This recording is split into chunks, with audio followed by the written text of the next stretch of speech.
एक आपको इसमें संशय न हो इसलिए एक बड़े धनी उनके भाई आए और उन्होंने कहा कि हमें अगर कुछ लाख रुपए मिल जाएं तो हम अमुक व्यापार कर लेंगे, फिर धीरे धीरे वापस कर देंगे। उनको लगा कि ठीक है भाई, चलो ऐसा कर लेते हैं।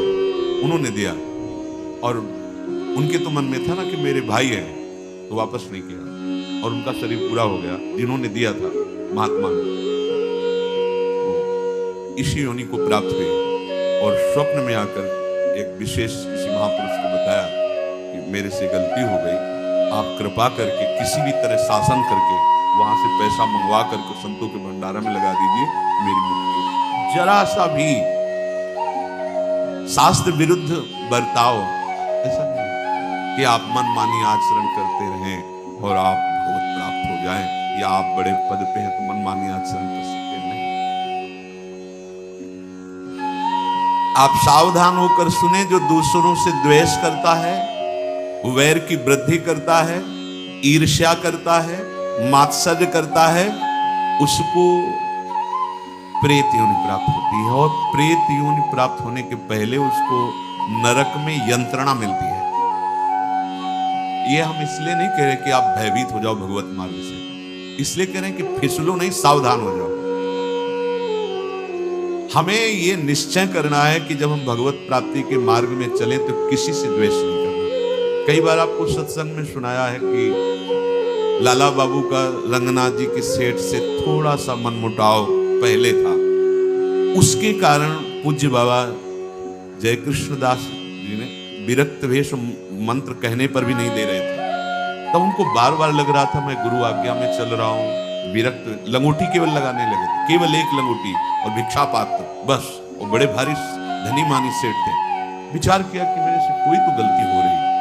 हाँ, रंगनाथ जी की सेठ से लाख डांटा, आंतरिक द्वेष, जाके भिक्षुकों की पंक्ति में खड़े हो गए। उसी दिन रास्ते में आते हुए बापू जी बाबा ने कहा लाला बाबू आज तुम्हें विरक्त भेज दे देंगे। समझिए, छोटा सा भी द्वेष एक महापुरुष स्वीकार नहीं कर रहे, विरक्त देश और निज मंत्र देने के लिए, हमें परम पद देने के लिए। कैसे हम किसी से द्वेष करें, किसी का दोष दर्शन करें, ये सावधानी के लिए। किसी भी प्राणी के प्रति हमारे मन में द्वेष न रह जाए, इसीलिए भगवान ने आगे उसमें कहा मैत्रः करुण एवच, अद्वेष्टा सर्वभूतानां मैत्रः करुण एवच। मित्रता का भाव और करुणा का भाव ये तुम्हारे दोष और द्वेष को नष्ट कर देगा। सब अब मित्रता का भाव यदि नहीं समझ पाओगे तो फंस जाओगे। वो हमसे द्वेष कर रहा है, वो गलत आचरण में, अब हमको आदेश मिला है मित्रता का। मित्र कौन है हमारा? प्रभु श्री कृष्ण। सब में भगवत भाव, बाहरी लीलाएं नाथ आप जानो, हम उसके निर्णायक नहीं है। नारायण स्वामी तेरे भावे जो कलो भरो बुलो संसार, नारायण तू बैठ के अपनो भोर। और करुणा, मैत्र करुण एवच। अगर इस तरह से भाव नहीं समझ तो करुणा कि अभी भगवान की कृपा कोई नहीं समझ पा रहे हैं, इसलिए हे करुणा आप इन पर कृपा करो, इनको सद्बुद्धि दो, ये आपके चरणों की प्रीति प्राप्त करें। आप अगर ऐसी भावना करेंगे बहुत जल्दी आपके अंदर द्वेष नष्ट हो जाएगा। दो तो बहुत जोर की बात है। पहली तो हमें प्रणाम करना है उनको, पहले तो ये बिल्कुल अहम गलित करने के लिए बहुत जरूरी है और ये हमारे साथ होगा ही होगा।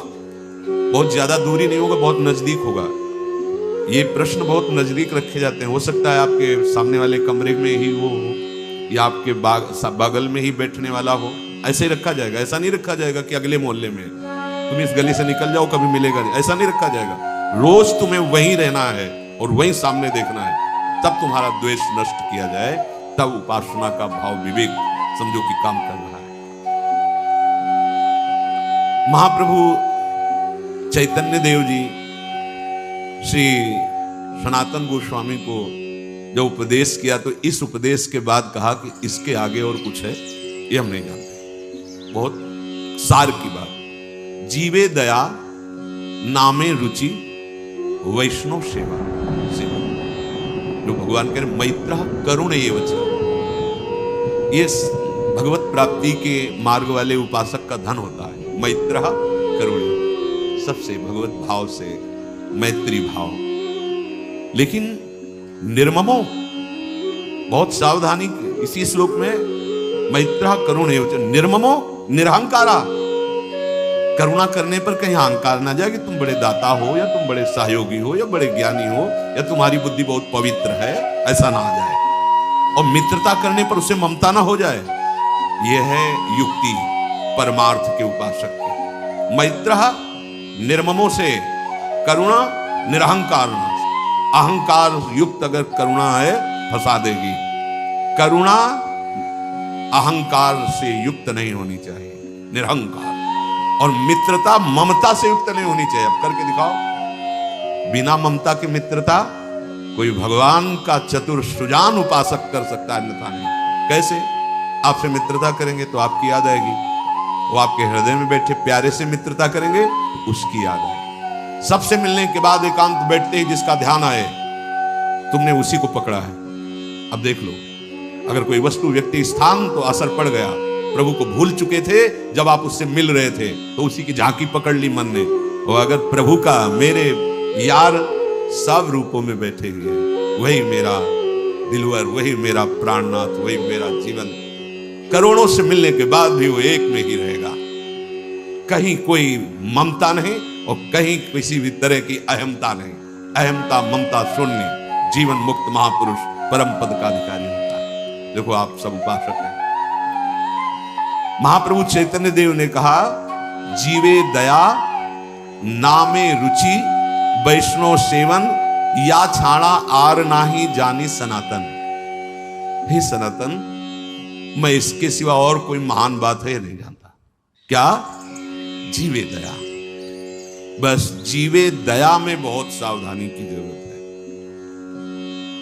अपने में किसी योग्यता का अनुभव होकर के, सामर्थ्य का अनुभव होकर जो दूसरों को हेय, दीन, असहाय समझकर किया जाता है, शुभ कर्म भले हो सकता है लेकिन भगवत प्राप्ति का हेतु नहीं हो सकता।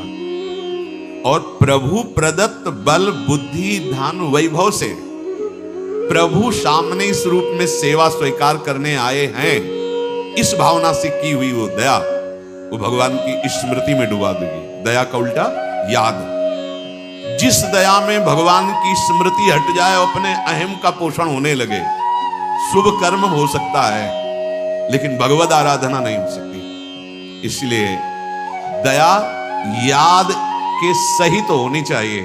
याद, मैं प्रभु की उपासना कर रहा हूं, प्रभु का दास हूं, मेरे सामने जो व्यक्ति आया है वो मेरे प्रभु आए हैं, मेरे पास जो कुछ है वो मेरे प्रभु का दिया हुआ है। तो दियम वस्तु गोविंदम तुभ्यमेव समर्थ। इसमें तो काम चलेगा परमार्थ का। और जरा भी जैसे भरत जी ने कि मैंने इस अनाथ बच्चे की रक्षा की, अगर मैं वहां ना होता तो ये जल प्रवाह में मर जाता।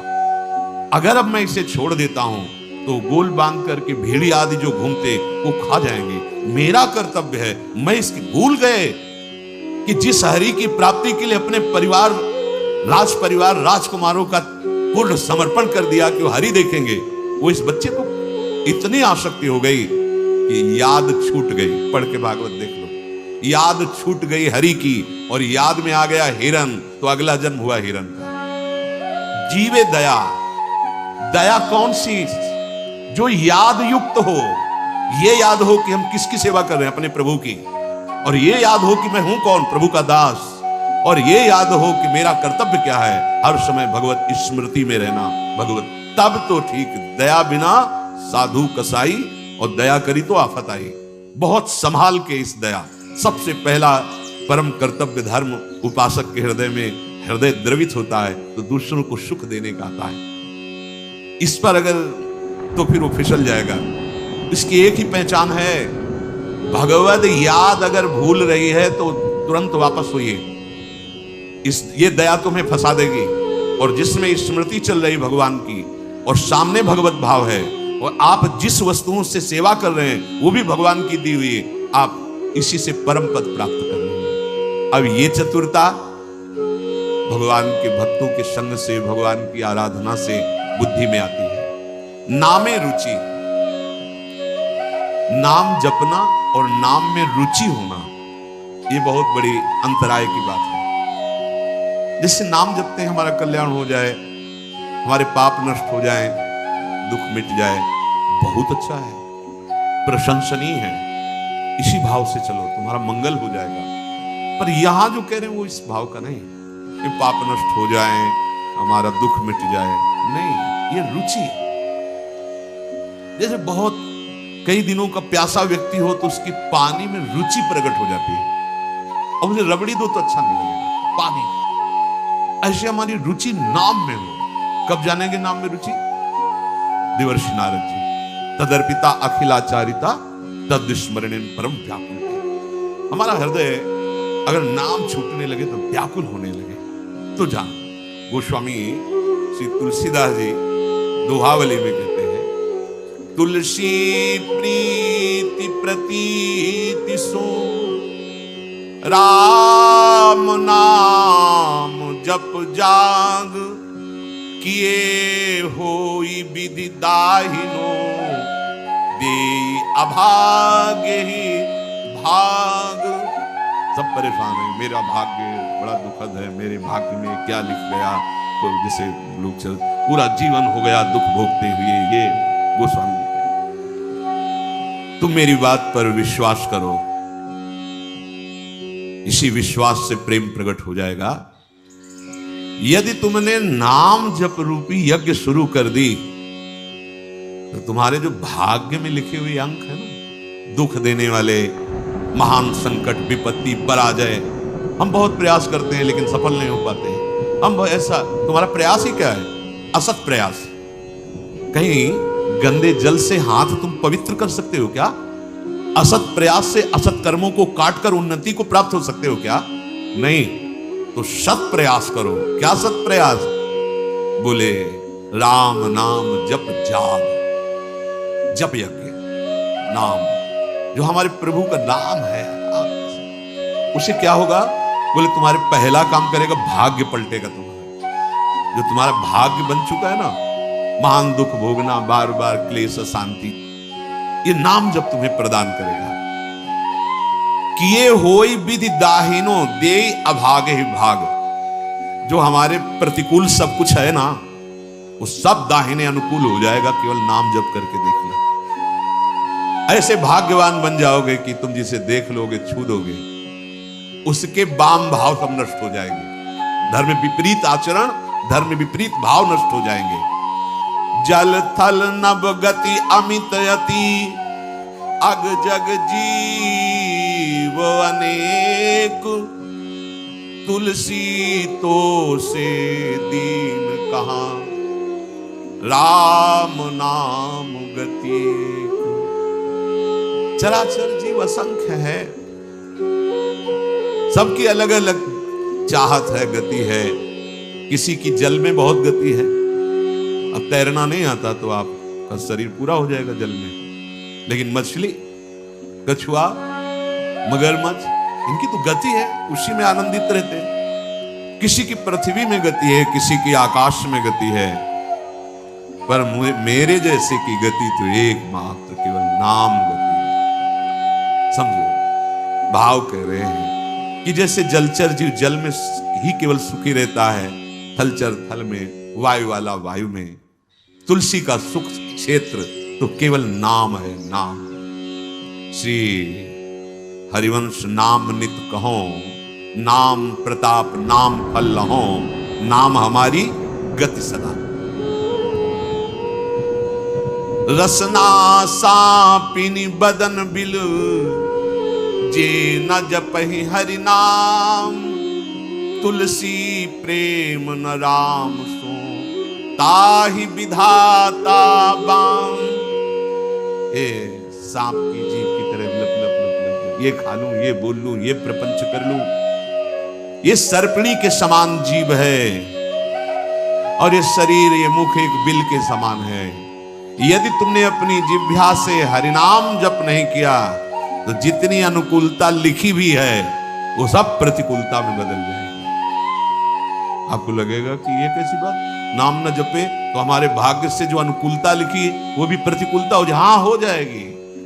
भगवत विमुख की प्रत्येक अनुकूलता प्रतिकूलता से भी भयानक दुख देने वाली होती है, और भगवत सन्मुख की प्रत्येक प्रतिकूलता करोड़ों अनुकूलताओं से भी बढ़कर सुख देने वाली होती है। पढ़ के प्रसंग देख लेना, श्रीमद् भागवत में समंतक मणि का प्रसंग, सत्राजित का भारी अनुकूलता समंतक मणि मिली और श्री कृष्ण से विमुख हैं तो दोनों भाई मारे गए और हाथ कुछ नहीं लगा।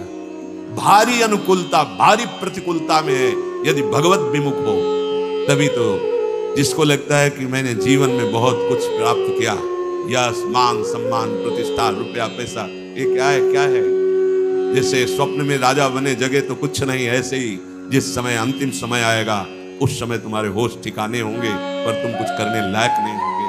इसलिए जो नाम जप नहीं कर रहे, मानो अपने जीवन को जितनी भी अनुकूलता सब प्रतिकूलता में बदल रहे हैं। ही फाटहु फूटहु नयन, कैसी अद्भुत भक्ति है, प्रीति है महापुरुषों के हृदय में। कह रहे ही फाटहु फूटहु नयन, जरौ सुतन के ही काम, द्रवहि स्रवहि पुल कै नहीं, तुलसी सुमिरत राम। हट जाए ऐसा हृदय जो प्रभु के नाम का स्मरण करते हुए आनंद नहीं आ रहा, रोमांच नहीं हो रहा। प्रभु की नाम महिमा, प्रभु का रूप, प्रभु की लीला सुनकर तुम्हारा हृदय आनंदित नहीं, फट जाना चाहिए हृदय किस काम का। फूटहु नयन, फूट जाए नेत्र ऐसे जिनसे भगवान नाम लेकर के आंसू ना निकले। हम प्रभु की चर्चा सुने, अपने प्राणाधार प्रभु की बात करें और हमारी आंखें सुखी हो, कपोल भीगे ना, क्या जीवन। ही फाटहु फूटहु नयन, रसना कटो जो अनरटो, निरख यानी फुटो नहीं। भूलो मत जीवन की सार्थकता, राम ही सुमिरत रन भिरत देत परत गुरु पाए, तुलसी जिनई न पुलक तनु ते जग जीवित जाए। यदि एकांत में बैठकर अपने प्रियालाल का स्मरण करते हुए पुलकावली नहीं आती, जैसे काम ही नारी प्यार जिम लोभी जिम प्रिय दाम। कामी पुरुष एकांत में बैठकर जब उसका चिंतन होता है तो सामने कामनी का रूप होता है और अपने उसी चिंतन में पुलकित हो रहा है। ऐसा ही प्रेम हमें प्रभु से हो जाए। जैसे एक लोभी पुरुष, धनी जो कंजूस स्वभाव का है, अपने धन का चिंतन करके बड़ा सुख अनुभव करता है। इतना बैलेंस, इतना और जोड़ लेंगे, इतना कम से कम इतना हमें नाम में प्रेम हो जाए।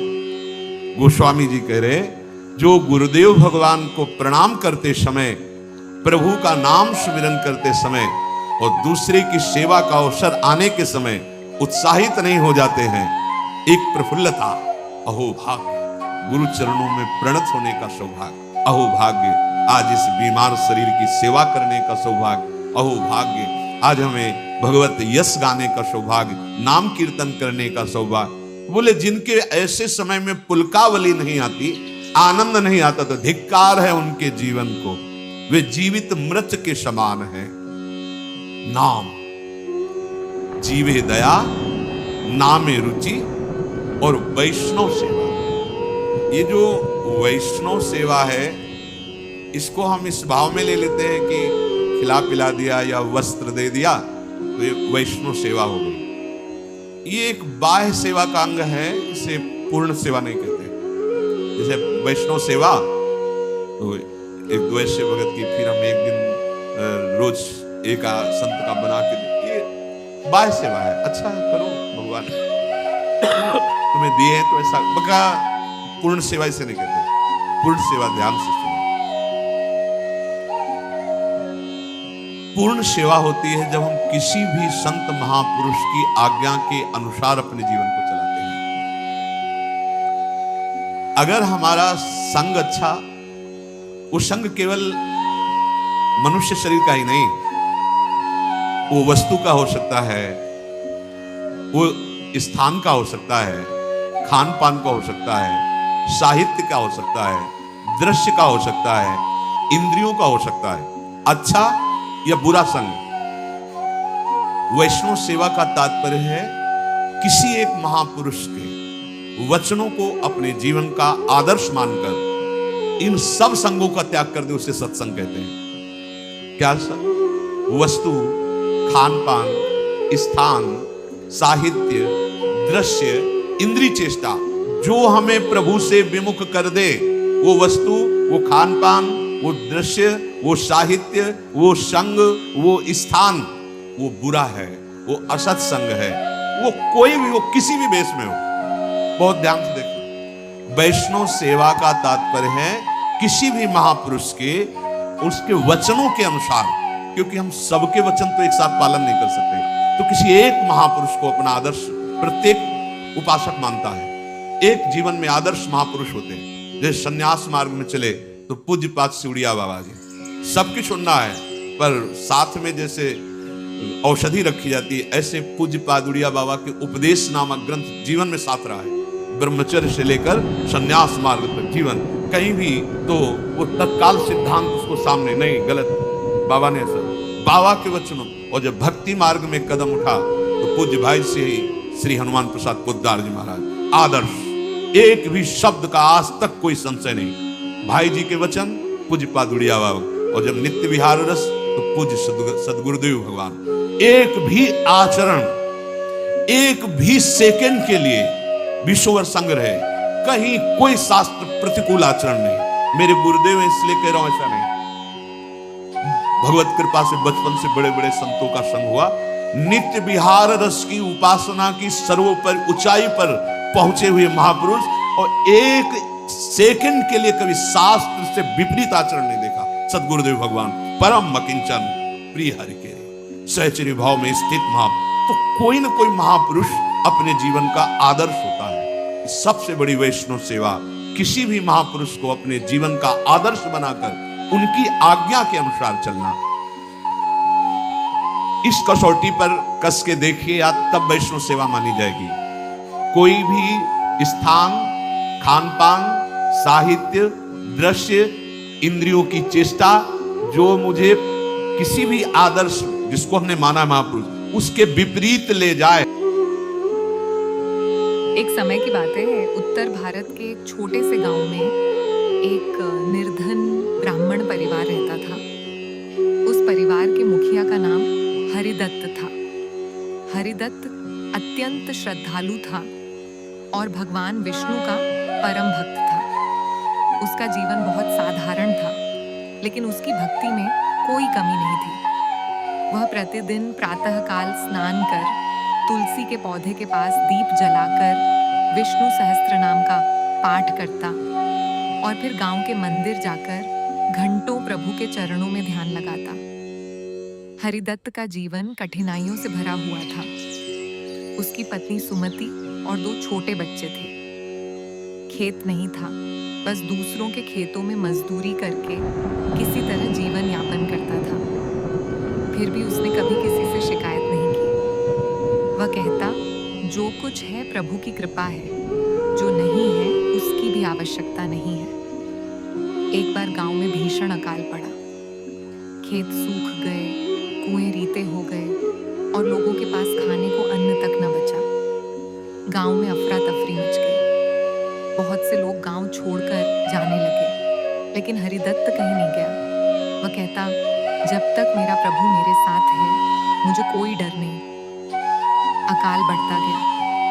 कई दिन ऐसे बीते जब हरिदत्त के परिवार को भोजन नहीं मिला। बच्चे भूख से बिलखते, पत्नी की आंखों में आंसू होते, पर हरिदत्त की भक्ति अडिग थी। वह प्रभु से प्रार्थना करता, हे नारायण, यह जीवन भी तुम्हारी देन है और ये संकट भी। जैसे तुम्हारी कृपा में आनंद है, वैसे ही तुम्हारी परीक्षा में भी श्रद्धा है। एक रात जब सारा परिवार भूख से पीड़ित होकर सो रहा था, हरिदत्त मंदिर में बैठा कीर्तन कर रहा था। उसके स्वर में करुणा थी, परंतु हृदय में विश्वास। अचानक मंदिर में एक दिव्य प्रकाश प्रकट हुआ। एक तेजस्वी पुरुष जिनका शरीर स्वर्ण के समान दमक रहा था, वहां उपस्थित हुए। हरिदत्त की आंखें आश्चर्य से फैल गईं, पर उसने शीघ्र ही समझ लिया कि कि यह कोई साधारण पुरुष नहीं, स्वयं नारायण है। हरिदत्त, प्रभु बोले, तेरी भक्ति ने मुझे बाध्य कर दिया है प्रकट होने को। मैं तेरी परीक्षा ले रहा था और तू हर परीक्षा में खरा उतरा। अब मांग जो चाहे। हरिदत्त भाव विभोर हो गया। उसके नेत्रों से अश्रुधारा बहने लगी। उसने हाथ जोड़कर कहा, प्रभु मुझे कुछ नहीं चाहिए। आपने मुझे दर्शन दिए, यही मेरे जीवन का परम सौभाग्य है।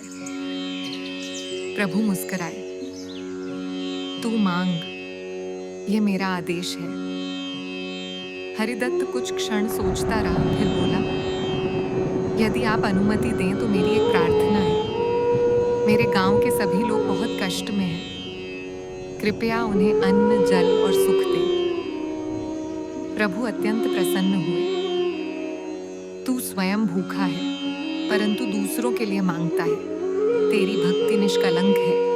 जा, कल से तेरे गांव में वर्षा होगी, खेत लहराएंगे और सुख समृद्धि लौट आएगी। इतना कहकर प्रभु अंतर्धान हो गए। हरिदत्त ने उस रात मंदिर में ही जागरण किया और भजन गाते गाते प्रभु के चरणों में सो गया। अगली सुबह जब गांव वाले उठे तो आसमान में काले बादल छाए हुए थे। कुछ ही देर में मूसलधार बारिश शुरू हो गई। सूखी धरती पानी से तरबतर हो गई। गांव में हर ओर आनंद की लहर दौड़ गई। लोग हरिदत्त के पास दौड़े आए, सब पूछने लगे कि यह चमत्कार कैसे हुआ। हरिदत्त ने उन्हें प्रभु की महिमा बताई और सभी को विश्वास दिलाया कि यदि भक्ति सच्ची हो तो भगवान अवश्य कृपा करते हैं। गांव में धीरे धीरे हरियाली लौट आई। खेतों में पतली लहलहाने लगीं, तालाब जल से भर गए। हरिदत्त का जीवन फिर से पहले जैसा हो गया, लेकिन अब वह गांव में एक आदर्श बन गया। लोग उसे भक्त हरिदत्त के नाम से जानने लगे। हरिदत्त ने कभी इस बात का घमंड नहीं किया कि उसे भगवान के दर्शन हुए। वह कहता, भगवान हर किसी के हृदय में रहते हैं। बस हमें अपने मन को इतना पवित्र बनाना होता है कि उसमें प्रभु विराजें। समय बीतता गया। एक दिन हरिदत्त गंगा स्नान के लिए निकला। जाते जाते उसने पत्नी और बच्चों को प्रणाम किया और कहा, अब मेरा समय आ गया है। प्रभु ने बुलावा भेजा है। वह हंसते हुए घर से चला और कभी वापस नहीं आया। गांव में माना जाता है कि हरिदत्त वहीं गंगा के तट पर समाधि में लीन हो गया और प्रभु में लीन हो गया। हरिदत्त की कथा अब गांव-गांव में गाई जाती है। लोग उसके जीवन से प्रेरणा लेते हैं। उसका मंदिर आज भी उस गांव में है, जहां लोग आकर न केवल पूजा करते हैं, बल्कि ये भी सीखते हैं कि सच्ची भक्ति क्या होती है। उसकी भक्ति की वह लौ आज भी जल रही है, जैसे एक दीपक जो कभी बुझता नहीं और जो हर श्रद्धालु के हृदय को रोशन करता है।